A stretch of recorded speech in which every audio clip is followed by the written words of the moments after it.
Sure. My name's Amber Rydell. I'm from Kitchener, Ontario, Canada. And we found out about Monty's through a friend of a friend of a friend who thought their friend would be interested in something like this. And when we got in contact with Monty and started talking to Monty about what they were doing, we were completely enamored and in love from the time we heard about the projects that they were running. And when we asked what could we do, one of the things Monty mentioned was that there was a group of women that were sewing, and they were interested in possibly making rash guards for the people that are coming in, and they couldn't find the fabric. And I own a costume design company, and we only use the kind of fabric that they need for rash guards, and so for us it was easy to collect and piles of some sewing supplies and rash guards and to bring it down. And really our intention was just to have the women, you know, donate the fabric so that they could start up the rash guards. We also ended up having our designers grade patterns, and because the fabric is actually quite difficult to work with, so it's hard to pattern for, and wrote out instructions in Spanish so that they would have an easier start.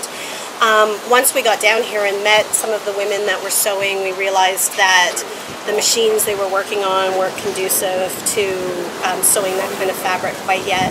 And their sewing skills weren't really where they needed to be if they were hoping to sell some of their product. And quickly, like a conversation about what would be required to have this be a sustainable project, or have these women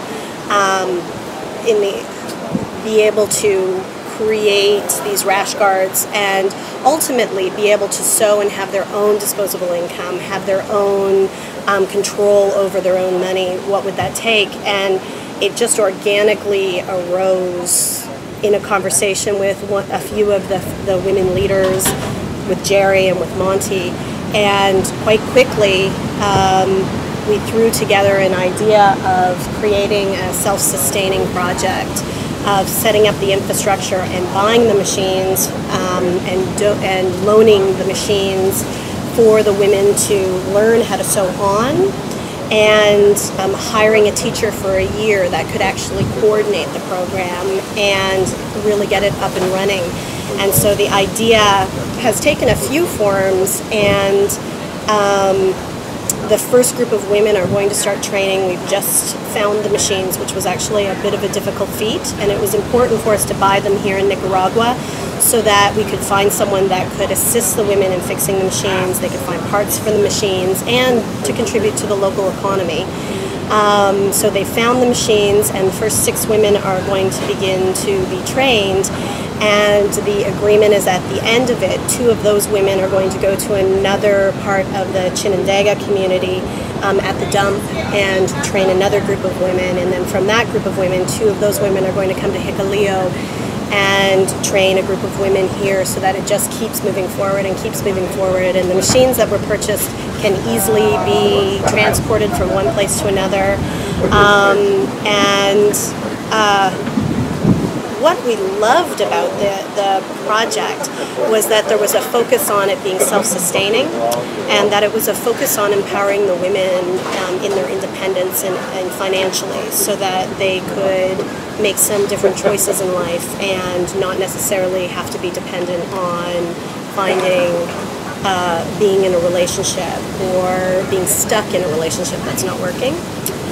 I think that's about it.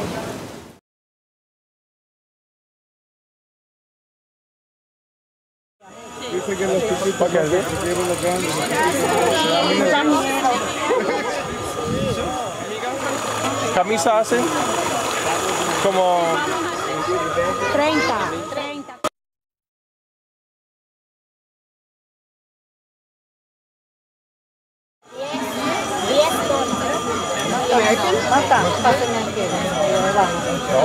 Yeah, we should take out one.